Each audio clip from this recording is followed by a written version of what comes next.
What's going on, everybody? Welcome back to Weekly Cheddar, live show every week, talking some Packers, obviously talking some NFL draft. We'll get to a lot of things tonight, but obviously a part of this is always going to be Q&A. So every Friday we'll be on here, and I want to make sure, even for those who, maybe subscribe to the channel, right, and are checking this out maybe afterwards and just listening to the intro, we want to make sure it's for everybody. I know it says Weekly Cheddar on there. I know there's going to be Packer stuff. That's where the core portion of the channel, core group of the subscribers, that's where it came from the Packers. But we're always here to talk draft. So, I know there's a big Seahawks following here on the channel as well. They're always open for you guys to ask questions too. Rolling solo tonight, no guests, but we will hopefully remedy that the rest of the way. But yeah, there's not going to be a whole lot on my mind this week. Might talk a little bit about the rookies for Green Bay. But other than that, we're going to keep it kind of open for questions. And I think at some point within the next, 40 minutes or so, we'll have completed potentially. I don't know if this is true. We'll have to search, all of YouTube. But potentially the first Packers mock draft for 2024 that is posted on YouTube. So, Goose, we will try. I know Goose said he's here. He's pumped, getting deeper into the draft. That's great. Also, for those interested, top 75 for me on Substack will be out Monday morning. That'll be a lot of fun. There'll be a lot of great names to get familiar with on there. Clayton, how's it going? When we're done here, you guys should be popping right over to Packers Total Access. Goose says third round curse. Is it real? I mean, it is. It is at this point. I don't think. And it might not, it's not a true curse, but I think the curse is realizing that, these top 50 players are still here. Why are they still here? Well, maybe because they really aren't supposed to be top 50 on your board, and you guys are misevaluating some of these guys. They're falling to the third, and you think, this is a steal. Something about that process is flawed, and they should be day 3 picks, because that's what it has been to this point. So I don't know how they get better in that, but there has to be some self-scouting in their own building to kind of say, okay, well, what has been the issue with these guys? Is there something that we have seen with Burks, with Sternberger, with DeGuara, right? What are we seeing with all of these guys? Is there something in common that we're seeing that, okay, this certain trait or this certain part of the evaluation that is common with all these guys? What is it? Can we figure that out? And then can we make that, less of the equation when we go scout next year? Hopefully that's the case. The problem is now I think it's some of the communities I think have also seen that, like, okay, well, then maybe there's some evaluations here, because I liked Sean Ryan. I thought the pick was good. I liked Tucker Kraft. I thought the pick was awesome. I was really excited about that. Now, Tucker Kraft, the jury is still very, very out on that, right? Like it's a tight end, right? Like DeGuara by now, right? Last year and this year, we're seeing a year 3, year 4 for a tight end. It's like, okay, it's not working, right? So we are seeing that with DeGuara. With Kraft, it's going to be at least by 2025. You have to wait for that evaluation to be there. And I know it's hard to do that against guys like Kincaid and Laporta, who are playing well this year. Kincaid's finding his stride.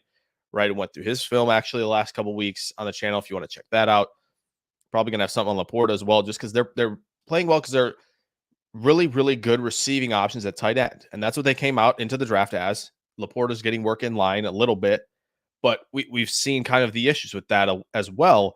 Musgrave has so many of the traits that you want, especially in a zone blocking scheme, with how much he has the quicks out of the stance, how explosive he can be. It's just working on the hand technique, and that's something that college to pro is a lot more difficult, right? It's especially for a guy who's used to running up the seam and making big plays. So, yeah, reaching for those top 50. Don't know about those top 50. Omer, how's it going? We have seen a little bit of regression there. It's such a strange thing, because I do think, we can talk about our third round curse, but I think if you went back and just said, okay, let me see the rest of the teams in the league, their third round picks over the last 6 seasons, I don't think you'd be overly impressed, to be honest. There might be a hit here and there. Otherwise, I don't think, you're going to come away and be like, oh, wow, look at this team absolutely crushing it in the third round. There might be a couple teams. It's possible that there might be a couple. Off the top of my head, I can't think of any. I know that the 49ers had Fred Warner in the third round back in 2017, I believe it was. Right, that's a huge hit, of course. But if you look at the Raiders, you look at like Denver, I know that's not like, oh, wow, it's great teams to be comparing yourself to. But like even the Eagles the last few years, I think they got Milton Williams in the third one of the past few years. Right, like that's been nice. He's a good rotational piece as a pass rusher. Outside of that, like Nakobe Dean, a lot of people liked him, but he also fell to the third, right? It was an injury thing, but it was also a size thing, right? He's a little bit smaller at linebacker. So, not third round picks aren't going to be like this, this crazy good thing, right? I think the Eagles got like Tyler Steen and Sidney Brown as their third rounders back in April. We'll see how either of those guys pan out. Right now, Steen's your step. So like even if you look at the best drafting teams or whoever you want to look at as like, all right, this is the best drafting team in the third round. If you guys want to do that, we can go through that now. We'll pull up the screen and we'll take a look, right? I think that'd be fun to just kind of look through other teams' third rounders. If you want to throw out a team, we'll do that right now. So, yeah, I mean, I think Jenkins is rounding himself into it a little bit more. I think he's sort of finding the stride that he needs to find. But I do think there is something to him not maybe performing up to contract. DeGuara, yeah. Myers, I think you can there's discourse on Myers, right? Because I think some of it stems from he was taken over Creed Humphrey, which is fair. It is very fair to look at that and say, okay, he got taken over Creed Humphrey. How could you possibly do that? But I think if you look back at what both centers did well, I remember talking about this a ton because these were one of the first videos I ever did on this channel was where should the Packers look at center, right? Because of the departure of Lindsley. So I went through and I was like, okay, Josh Myers, there's some zone rushing flashes from him where he can get to the second level and steal guys off. Like that was really there. For Humphrey, it wasn't. He was more of the gap type of the pulling, right? Really powerful player. He was a lot better, no doubt about it. And I can go find big board if, and most people were on board with Humphrey being the best center in that draft and potentially one of the better centers in the last several years. But I think as far as fit went, Myers was a better fit. Now, he hasn't played the best. I think his third year has been better than the first two. But again, it's all perspective, right? You're either on the perspective side of like, okay, Myers' third year has been better than the first two, but it's also not up to par with what we need him to be, right? I think that is the clean evaluation of where Josh Myers is at right now. So that's what I would say with that. Do you think the regression is poor scouting or poor coaching? It's a tough question, right? 3 of the last 6, right? Or 7. No, 6. Yeah. 3 of the last 6 have been tight ends in the third round. And it's very possible that, development is not where it needs to be. I know Mike Wall talked about like, this is not a draft and develop team right now. And I think that could partially be true. I think that there is something to that when you look at how Goody's impact signings have been very key to this team. Amos, huge signing at safety. That filled a need for a long time. Having the Smith brothers on the edge was huge. Having Turner with some depth on the offensive line was nice, right? Getting in Rasul Douglas off the street, Devondre Campbell, same thing, and both getting extensions. He has been good on the pro side of things, right? The Jimmy Graham one, not as much. But when you look at free agency as a whole, it's often a 50-50 proposition. So that's the other part of this, right? You look at the free agent class, even from this past offseason, and you look at Denver, who shelled out a ton of money for McGlinchey, who has not been playing well, right? There are other guys that you could look at as well. I think they brought in Ben Powers too, who's been fine, but like they haven't been super impact signings. Anybody signing a receiver in free agency, it's probably not going to be great because ultimately, like the elite great receivers sign extensions. Nobody's going to let them walk. The last receiver to really work out is Christian Kirk, and he's working out really tremendously in Jacksonville. That's a great signing. But if you look at Jacksonville the last 6 years in free agency, it's dreadful. Some of these guys are bringing in. Julius Thomas signed a giant deal with them. That's the first one to come off the top of my head. They brought in, I think they brought in one of the rushers, right, as well. Like they brought in a ton of defensive line help. Like Campbell helped them out. But free agency is often a 50-50 proposition, and Goody's been really good on the free agency side of things. Now you might have to self-scout, look inwards and be like, okay, well then what are we missing on the college scouting side of things? Again, I think they really have to take a look at their process. They have to self-scout their process, as well as they have to obviously go through, 300 to 400 players and figure out who they want in this next draft. But from the college side of things, I think he's doing well from the pro side, which is good. He can always, you can always look at him as a head director of pro scouting. I think he's done a great job there. But I do think college-wise, it's, there might be a poor coaching element to it, but there also might be, an element of this where it's just like, it's just not the player you need to be drafting. Like DeGuara seemed like a nice fourth round PFA type of player to bring in, and they got him in the third. And potentially he was, top 50 on their board, which seems a little crazy to think about. But yeah, show potential and go backwards. That part of that is coaching for sure.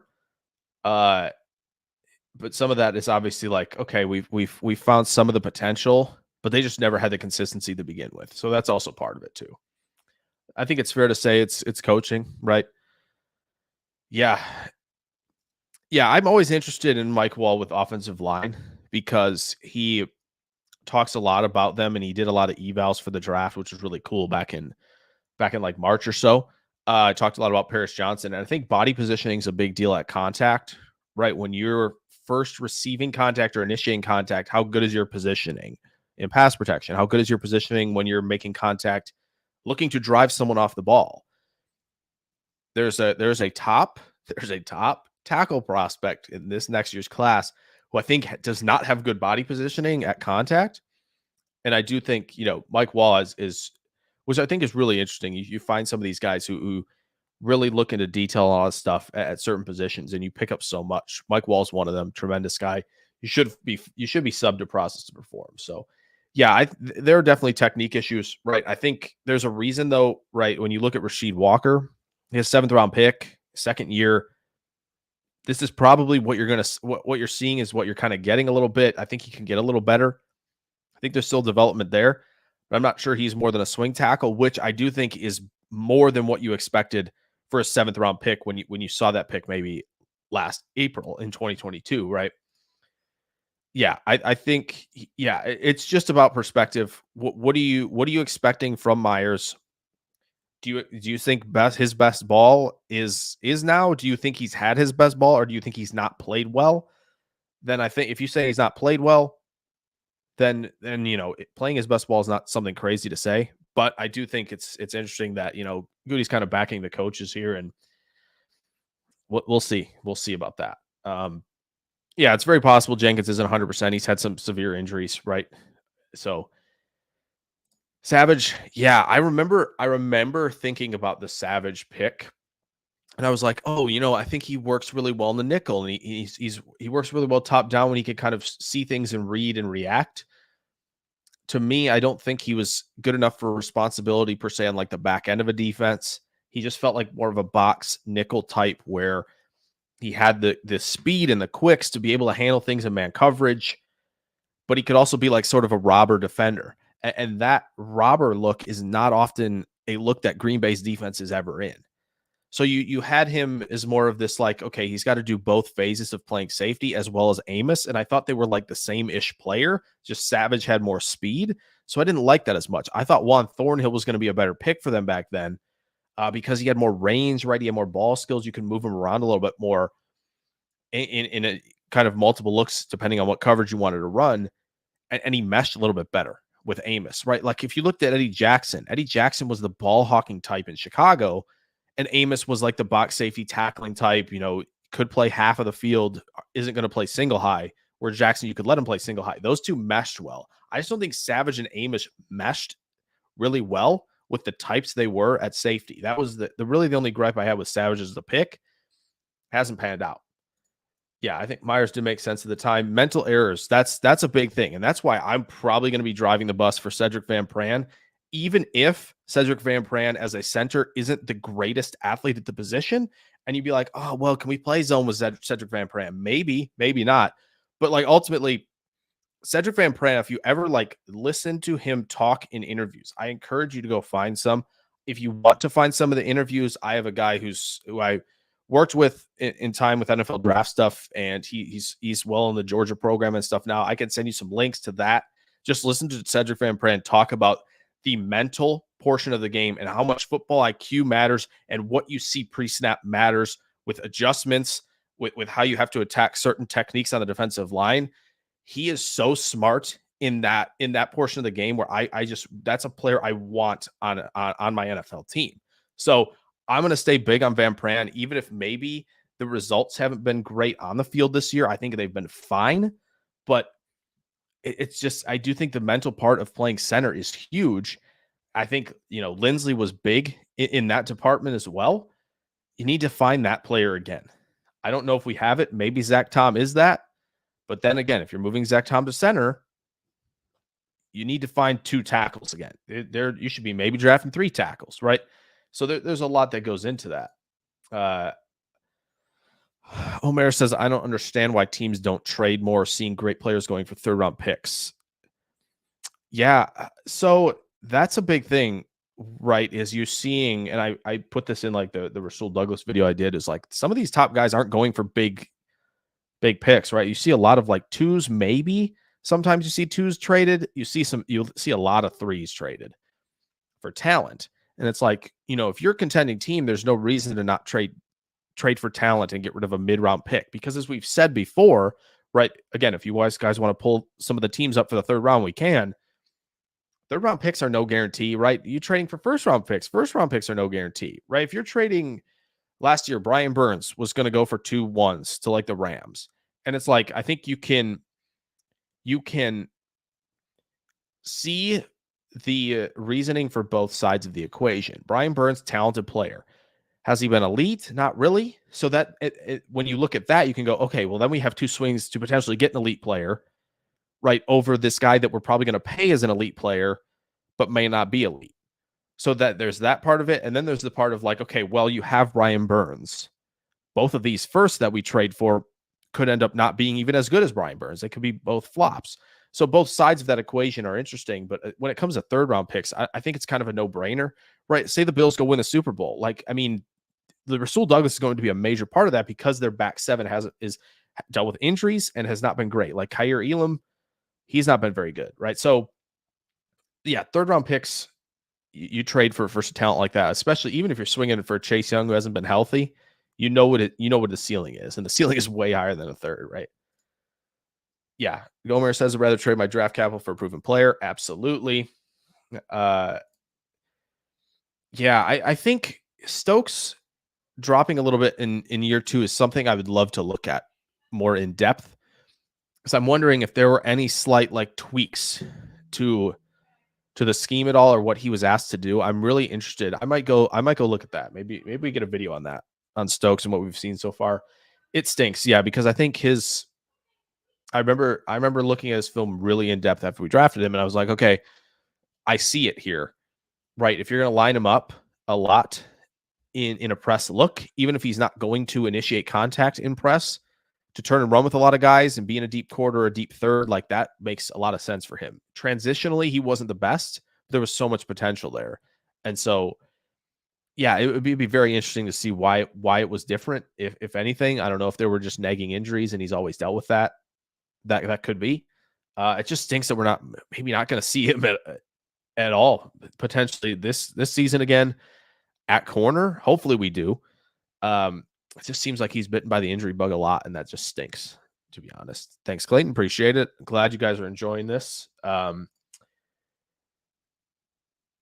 see. Omer says he flashes, but he's a liability. Spoke about GMs like can't go with their mistakes. How do you get a 2-year extension for $7 million after playing? Oh shoot, Omer, who is it? Oh, Savage.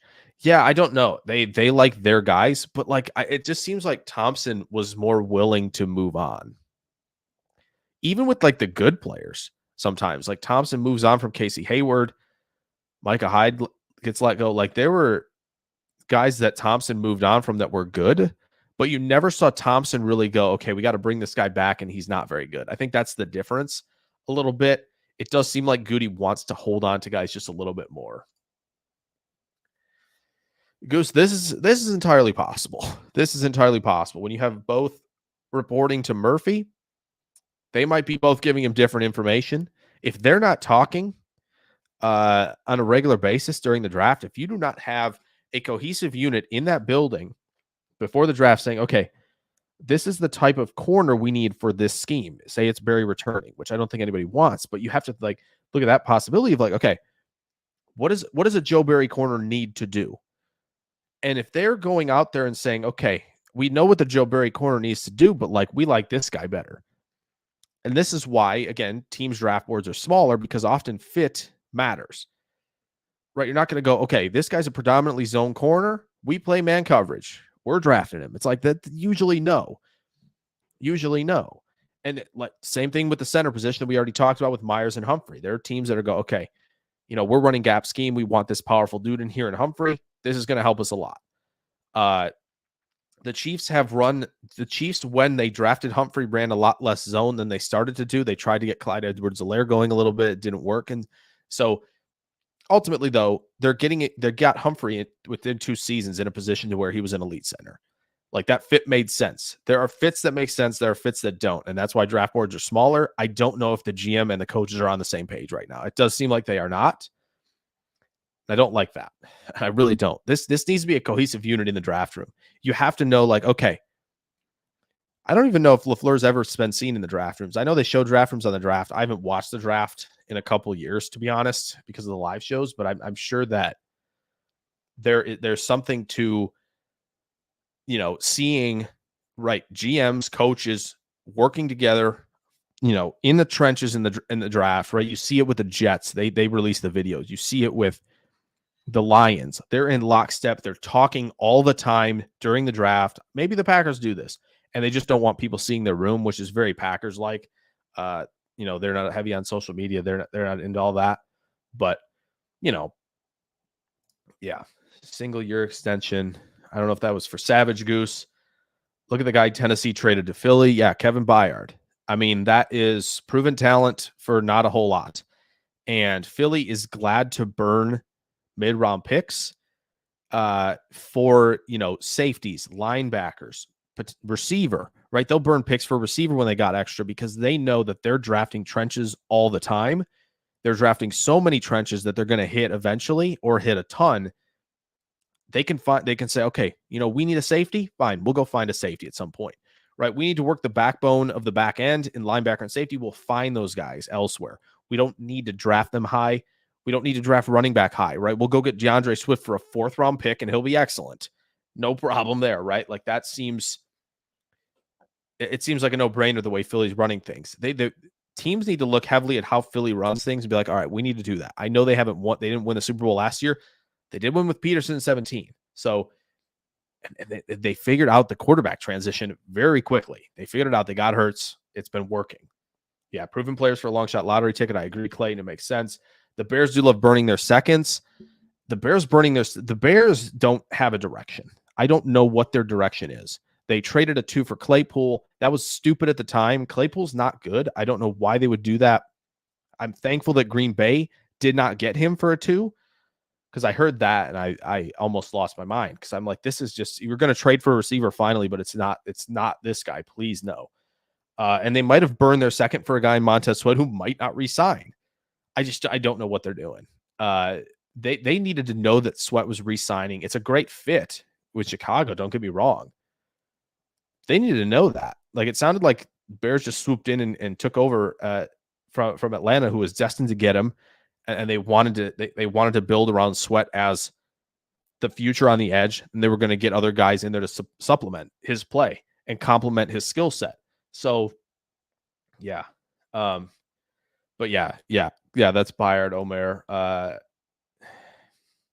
Yeah, I don't know how Goody's going to replace talent like that. But we'll see. The corner obviously jumps up the needs, right? McKinstry's going to be there. Yeah. This is really it, right? Trade 3rd round picks for proven talent because 3rd round picks have not been good. I agree with that. Yeah. Move up or down on the draft, Goose. I agree. I think like I said, I think right now the 2/3 can get up into like the high 50s.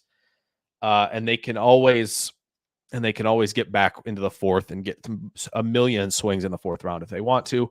So again, it's just knowing the draft, right? If you think that this draft is not deep on day 3, you got to move up into the second round. Then you move it up into the second round if you're moving those picks. I imagine they won't move both. I have that bad feeling where they're just gonna like, ooh, let's maneuver around the third round a little bit, and still draft there.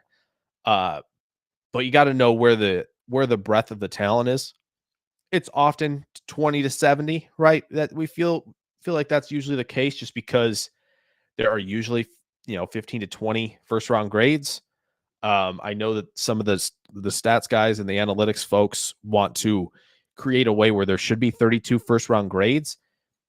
It just shouldn't pan out like that. It's just not how it is. You're trying to make 32 firsts something they aren't. Appreciate that, Omer. Thank you. Yeah, Goose. I agree. I think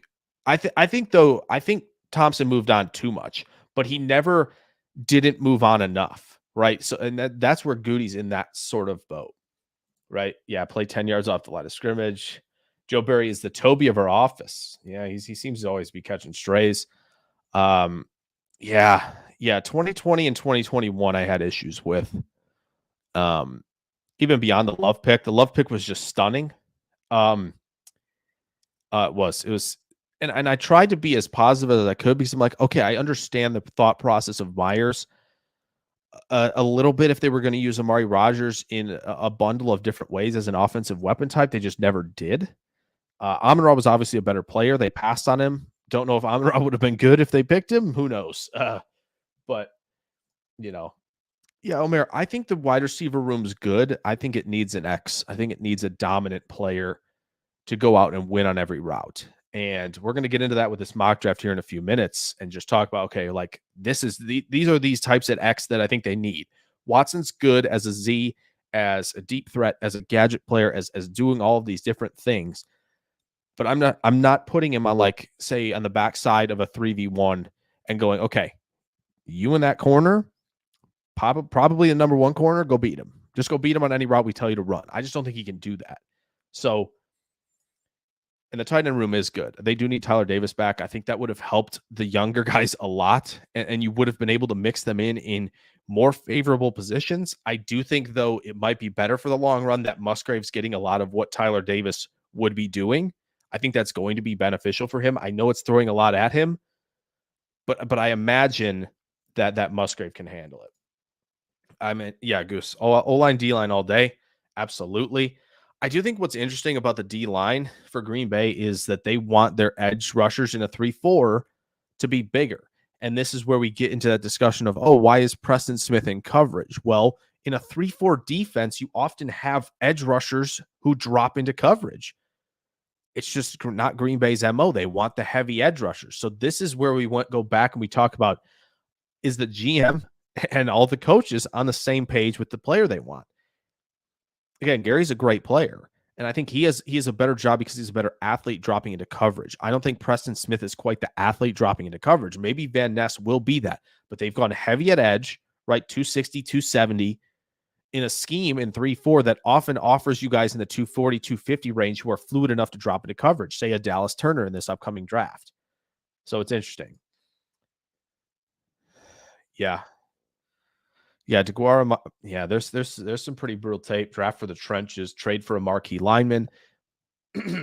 So I don't know if you mean defensive lineman, Omer. If you're trading for a defensive lineman, I think you can do that. It was very clear that teams, like, I saw fans of like the Dolphins and the Jets going, why can't we trade for O-line? Go out and trade for an offensive lineman. Have you seen how bad the O-line play is? If you got depth at O-line, you ain't trading it right now. No way. You're not trading depth on offensive line.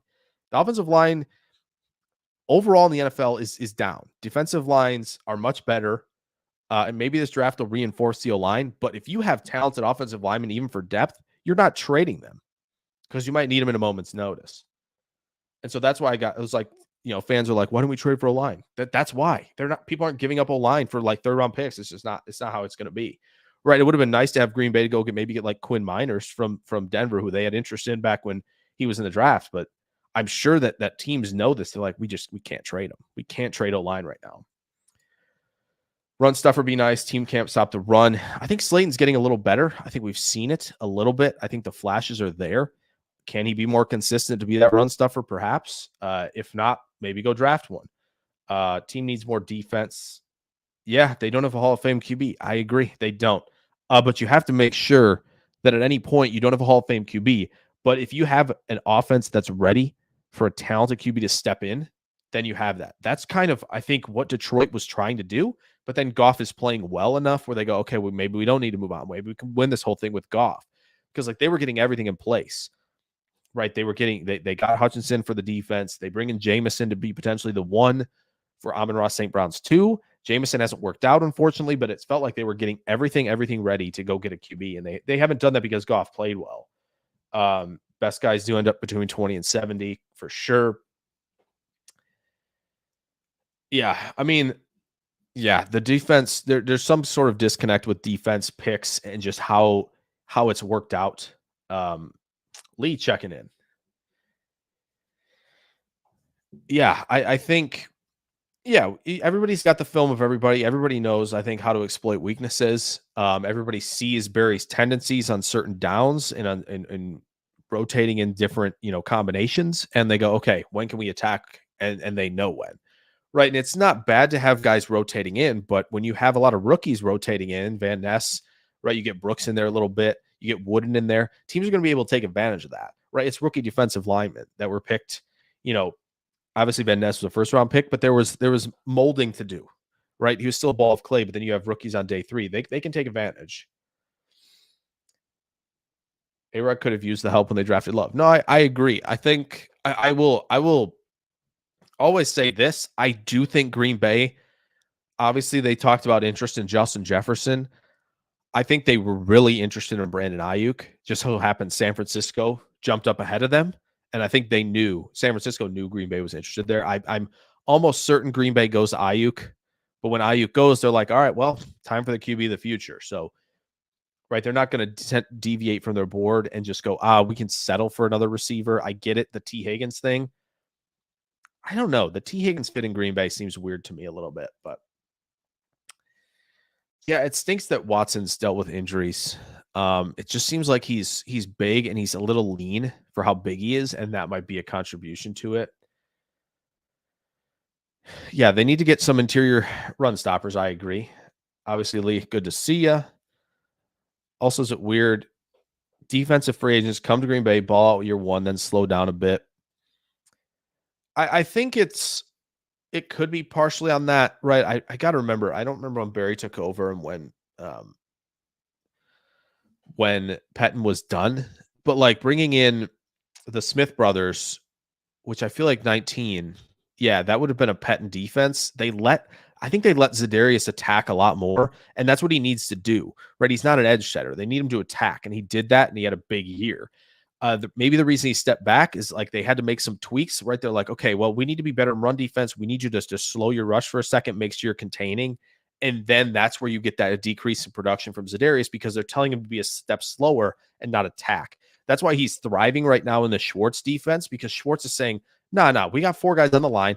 We'll help you on the back end. Don't worry about it. Just go get that guy with the football that's dropping back to pass every single play. And that's why I think Za'Darius is working better there. So it might have been just a slight tweak in what Green Bay was doing defensively that led to some drop in production for Za'Darius. Preston was always kind of going to be the 7-8 sack guy at the most who should be a strong edge setter. I don't know what they're asking him to do all the time. Right now they're asking him to drop in coverage. I just don't think he's the athlete for that, where it should be Gary dropping into coverage. But at the same time, like if you're going to pick one of the guys to drop into coverage while the other rushes, it seems counterintuitive to have Preston, who is not as good of a rusher as Gary Rush, and Gary, dropping into coverage, he's better there. But you have Gary as a better rusher who can get to the quarterback more often. You have to have him being a guy who rushes right in the 5-man front, and have Preston drop back because you're sacrificing better pass rush for better coverage. It just depends on what you value more. But you can't Gary dropping into coverage. That's nothing beneficial because Gary needs to be speed to power, get after the QB every time. Trenches in general, offense, defense. Yeah, O-line did. Bach and Jenkins were huge to the O-line. It's true. They were elite players on the O-line. And That's where we're at. I love Wyatt and Slayton on the D line. Yeah, Wyatt's excellent. He just can't tackle for the life of him. He can generate pressure at an impressive rate. He's one of the most productive pass rushers per snap this year. Even if you put him up against edge rushers, right? I think he's done a phenomenal job in that regard. It's just he needs to finish. He has to finish. You have to tackle. You have to get, he's creating pressure and disrupting, which is good. But when he has the opportunity for sacks, you have to finish there. Okay. Might be a little bit more. Oh, the draft shift. We're going to have to get into this mock draft here pretty soon. So I think we're going to do it. And obviously throw your input in as we get into this mock here. I want to make sure, as well that everybody, we get over there for Clayton's stream as well. But let's get into a mock draft here. Is Drake May a good fit for the Packers offensive scheme? Yeah, I think so. I think he's excellent because I think he knows his limits and he plays within structure really well. It's just he tends to force the issue potentially a little bit when he's under duress or when he's out of the pocket. Just got to be a little bit less aggressive or just, work on accuracy on the move a little bit more. But I think if you want an offense to be super structured, I think the difference between Caleb and May in that regard is pretty massive right now. Caleb can certainly grow in that area, but if you want the guy who's going to offer you a lot in structure, I think that's where I think you lean Drake May. What are your thoughts on? Yeah, so the Jaden Reed pick, I assume you mean Michael, not Jordan Reed. I assume you mean Jaden Reed. Again, I had Josh Downs as wide receiver 5. I think Jaden Reed for me was like 13th or 14th, slightly behind Dontavian Wicks. Here, I can bring up the rank. I'm going to bring up my rankings here. I have them in a tab, a favorited tab at receiver really quick. All right, final big board. Yeah, so Downs was wide receiver 5. Reed was wide receiver 15 for me. And Wicks was actually wide receiver 12 for me. I liked Wicks. Puka was ahead of Reed for me as well, believe it or not. I think he was as well in the Cheesehead TV guide. I think I had Puka higher than Jaden Reed, believe it or not. And we like that, right? Puka big time. But Downs was always the easiest, the best slot separator, I think, outside of JSM, because I think Addison and Flowers were such good separators on the outside as well. So I liked Downs a ton. He's just obviously 16 pounds lighter than Jaden Reed, which clearly mattered to the Packers and a lot of other teams. He went like 80th to the Colts, which didn't make any sense at all. He's balling. It's not surprising that Josh Downs is having a great season. It isn't. And that's exactly the type of player they needed in Indy for the Steichen scheme, right? Steichen had the kind of like, okay, Pittman's like a pseudo X, can run all the routes, not super dynamic, but he's reliable. You have Pierce, who's a downfield threat, and then you have Downs, who's also a downfield threat, but a quick separator. They needed that. Omer, I like Wicks and Reed too. I think they're good.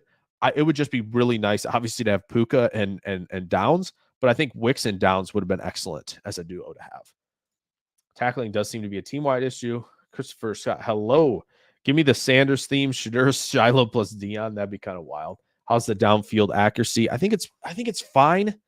I don't think it's excellent. I think Caleb's a little bit more accurate down the field, to be honest, than May is. But I think that Reed has Tez Walker right now, or not Reed. May has Tez Walker right now, who's, I really think if you watch Tez Walker play at North Carolina, he looks a lot like Watson right now, which is kind of cool. Like, it's like, all right, this is a super long strider that May throws the deep ball pretty well too. Like, that's a good way to go. Good to see Omer.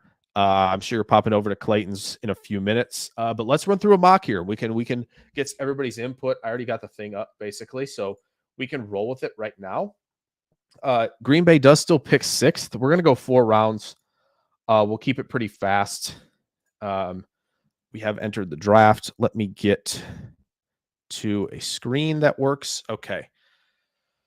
That doesn't work as well. Let's see how we can do this. Okay, that might be a little bit better. All right, perfect. So got the mock up here for you guys. Lee says we need a left tackle. Go a bunch of directions after that.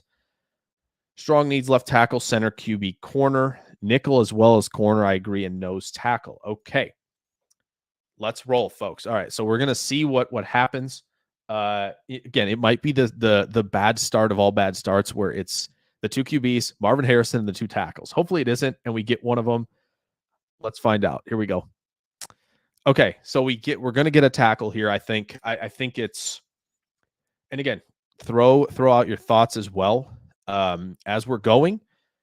I'm gonna get this out of here so we can see the whole screen. There we go. Yeah, but throw some thoughts out. I think everybody's going to want to go Joe Alt here, and I would agree with that, right? You can see that. We'll scroll up a little bit. Caleb and Drake May and Marvin Harrison are the top three. That's often going to be the case. The Giants go Latu, who's really good. And then Olu Fashanu goes to the Patriots. I think if everybody's in agreement, I think we go Alt here. I think Alt makes the most sense just to keep things rolling. If anybody has any strong opinions otherwise, throw them out there, but I'm going to go Joe Alt here. And we're going to select him. Let's see how other things move. I'm not going to move picks right now, so we're going to pick twice in the third. Don't worry. We'll try to be better in that area. Ooh, this is juicy. Chris Jenkins, really good run defender. That's an option, right? TJ Tampa, I really like at corner. I think the fit is really good. Iowa State runs that 3-3-5. There's a lot of zone coverage involved in that. So forsake Latham for Alt. Yeah, well, okay. You're right. I just think everybody's going to be on board with it. To me, I think Green Bay is going to rather have Alt than Latham. If it were me, I would lean Latham a little bit. I think Tom becomes your left tackle, and then you look center. But if we're going to go sort of the pseudo Green Bay route here, I think they're going to want lighter offensive tackles and not the bigger guys like Fuaga, like Latham.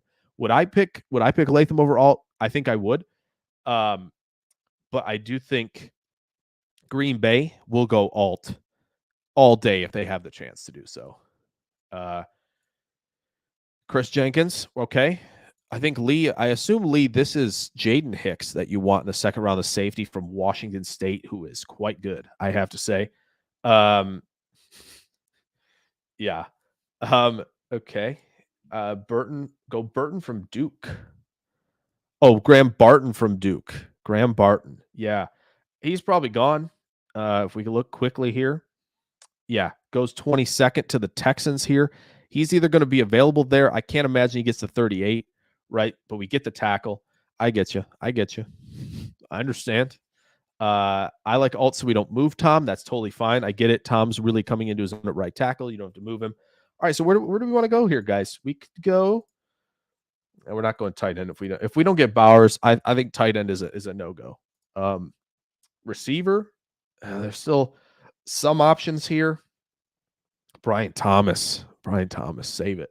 Maybe for the third round if he can get there. I think you go corner in Tampa or Burke here. Or, folks, we go a little bit down the board. I know it's like if you've seen some of my mocks, I think Jenkins or Corleone, I think, is where we go here. But I want to see, what does everybody think? Where should we go? I want to hear your thoughts. I think it's Jenkins or Corleone. If it's corner, I think we go Tampa. I do. And it's hard to sacrifice going to running back, but I think that's what I want to do. No objections currently. QB could be an option. Jaden Daniels still here, looking good. All right, Lee says Jenkins. I'm totally fine with that. I think it's a good move for the run defense if you get a player like Jenkins in. And look at this, folks. We're turning into the Eagles. We're going trenches all over the place. Let's see if we can get one of these corners fall to us. Okay, we did.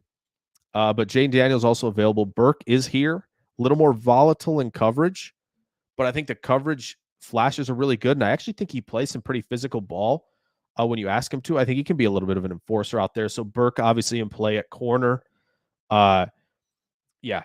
Goose says he likes Corleone as well. He's been playing out of his mind. I don't know why he's not in like top 50s. I'm just going to put it out there. He'll be in the top 50 of my top 75 coming out on Monday. He will for sure.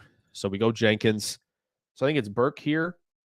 Could go receiver, right? Malachi Corley, an interesting slot player, but I think we have our slot guy. I don't think we Unless we want a Debo type, we could. I think Daniels is a pretty good selection here. We could go Van Pran a little early if we want to. Zach Frazier is still sitting down here, though, as well. Up to you guys. I think you go.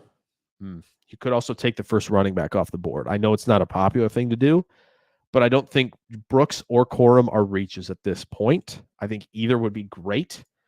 We could take a look at safety. I think that's something we want to do. Billy Bowman Jr., I have seen pop up. I'm going to have to watch him because I haven't seen him play yet, but PFF moved him up, so that's interesting. See if we can get Van Pran in the third. Okay, Goose, I'm all on board with that. I think we don't have to force the issue at center. I think it's, and this guy, I will tell you right now, this might be the best safety in the draft once we see him get going again. Rod Moore is extremely good. Don't know why he's getting overlooked a little bit. Newman, I think, is good. His angles, maybe lack of a little bit of speed, are a little concerning to me. And I think Kinchins has played a little inconsistent. Obviously, Kinchins is off the board. So is Newman. Bullard would be interesting as sort of the nickel. And then you have Jaden Hicks, who I think a lot of people like. He has played well this year overall. So where do we think we go here? If I don't hear anything, I will override and make the selection. Is it a reach for safety? I think it is. I think there are still some safeties you can go with. For me, this is either grab Denzel Burke here, or you could go Kalen Carson. Wouldn't hate that, actually, even if it's this early. Or we go the running back route and we take one of these guys because we know we're going to run the football. That's just going to be how it is, because I don't think there's any interior guys that would take this early. So got to make a choice here. Safety is strong. Like I said, yeah, I think it's a reach. I think if we go, we could go receiver. But I think what makes the most sense, yeah, you can get let's go Denzel Burke here. Let's see how this works out. I think Carson is really good as well. He gave Coleman a lot of trouble at the line of scrimmage last weekend. Just finished watching that game last night. Let's go Burke.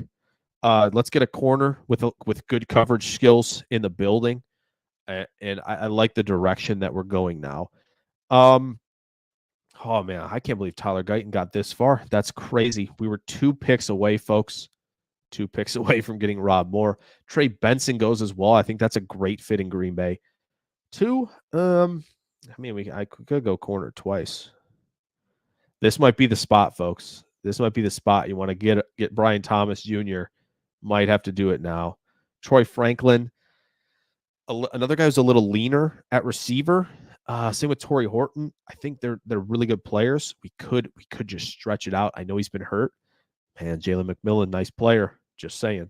Yeah, Burke is nice. There we go. I like drafting 2 or 3 running backs late. That's true. We could do that.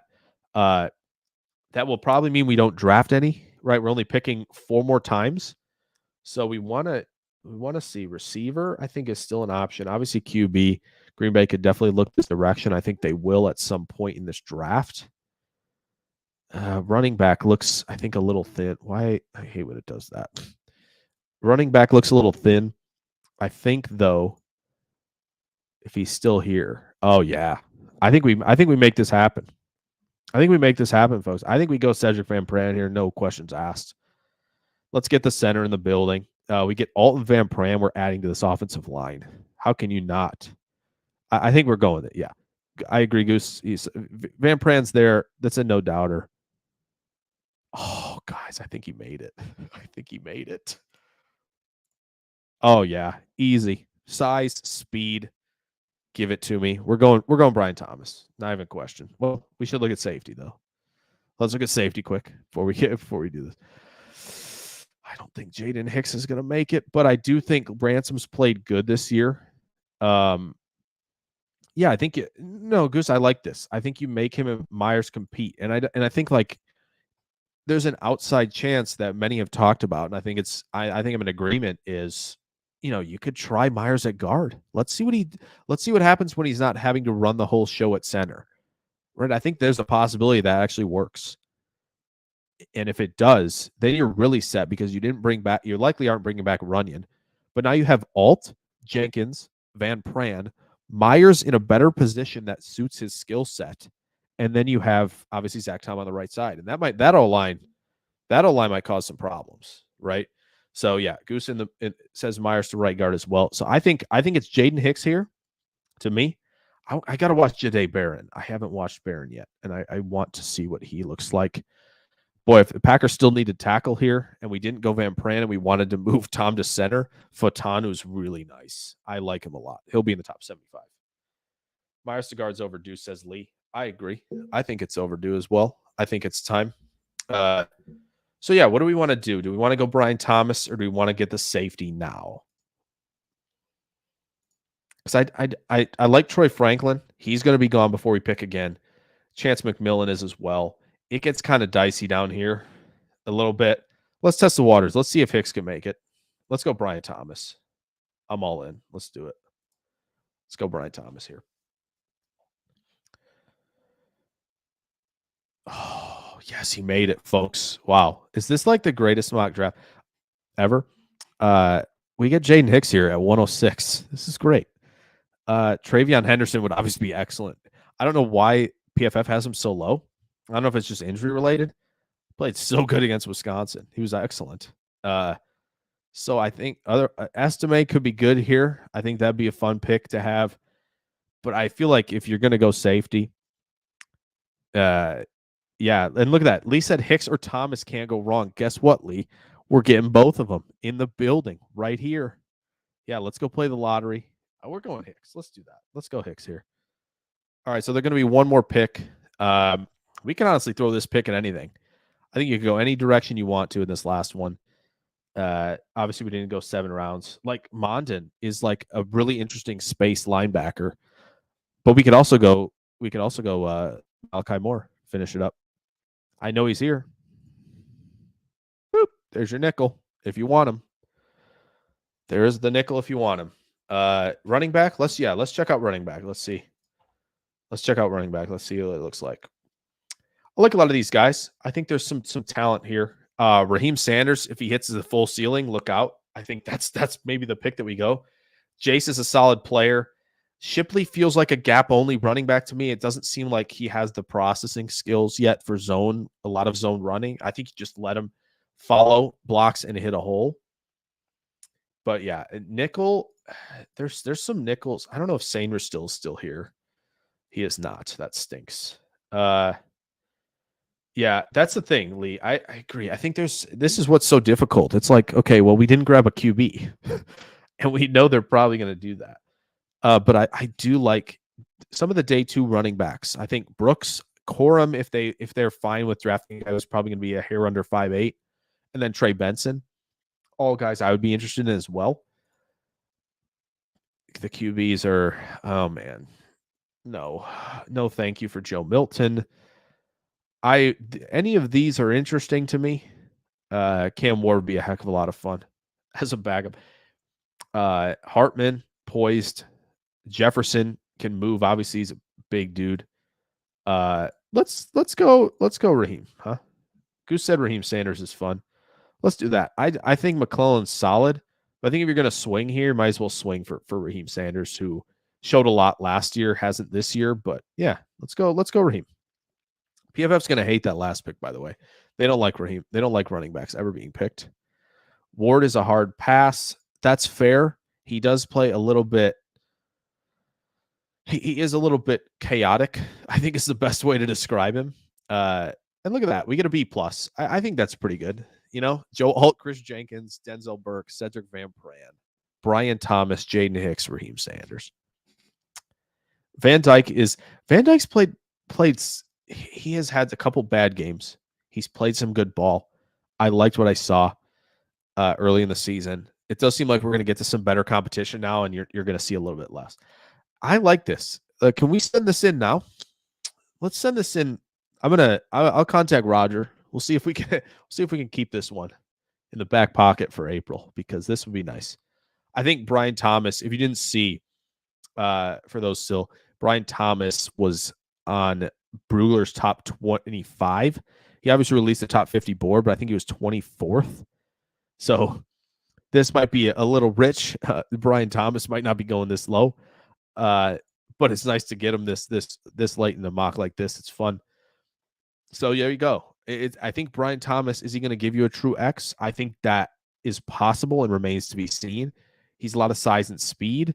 Yeah, Goose. Brian Thomas was in Brugler's top 25. He was 24th or 23rd, something like that. One of those two spots. But he's a big fan. He's clearly in the draft circle rising, right? Draft media clearly isn't on it yet, right? PFF here at 88, because Brugler makes the board, then sends it to teams. And that's where we go with that. So he gets a lot of info back, but if this third round, it would just really stink to sink the careers of Van Pran and Thomas, but we did it. There we go. Thanks for stopping by. Lee, appreciate it. Trying to be back here every Friday. We'll see if we can do that. Just because this is fun. It's a good little spot to kind of just talk about stuff and hang out. So Goose, maybe we have two of them. It's better. Maybe one of the two will be good. Maybe that's the case. But let's wrap it here. That's a fun mock. We'll keep that up. This will be fun. Hopefully more people discover this, and we'll have this every week and just hopefully have some guests on. I will say, so Weekly Cheddar is probably going to stay a thing, but we are going to start NFL Draft Live, which will be just draft. It won't be like Packers centered or anything. We'll be starting that maybe in December. I'm going to put a poll on the YouTube, see what everybody thinks. And then, we'll go from there. But thank you guys for tuning in. If you guys are still hanging around, encourage y'all to go hop over to Packers Total Access. I believe Clayton's live right now talking, so I'll probably head over there as well. But thank you guys again for coming in, for listening, for asking questions, for kind of contributing to the mock draft a little bit. That was fun. I'm sure we'll do another mock again sometime soon like that. Maybe we'll expand it to 7 in the future. But that's fun. We'll keep bringing this back. You guys seem to like it and hang out a decent bit for this. So again, thank you guys. If you haven't checked out all the videos on the channel yet, check them out. I know it's not all Packers, just trying to expand it a little bit, but I'm hopefully going to get more Packers stuff in there. Just send suggestions. Let me know what you want to see, right? If you want to see a Zach Tom video and how good he's been in year 2, you got it. If you want to see some on Rudy Ford, I think that's something I want to do as well coming up soon. And then I've got something in the back pocket that I'm not going to share just yet, but it's a good one, I think. The more I go through all the receivers through their film this year in Green Bay, that is. So just again, when I put out some polls or something or in the community spot, just I don't care if you don't vote in the poll. Tell me what you want to see on the channel from a Packers perspective. Like I said, I'm going to have rookie film stuff all the time because, again, it's part of the draft. It's part of what I do here. But let me know what you want to see, okay? I really appreciate that. Again, go to the Substack on my Twitter at JakeNFLDraft. I'll drop the Twitter and the Substack links in the description below. Top 75 Monday. And like I said, thank you guys again for tuning in, and I will catch you guys next Friday.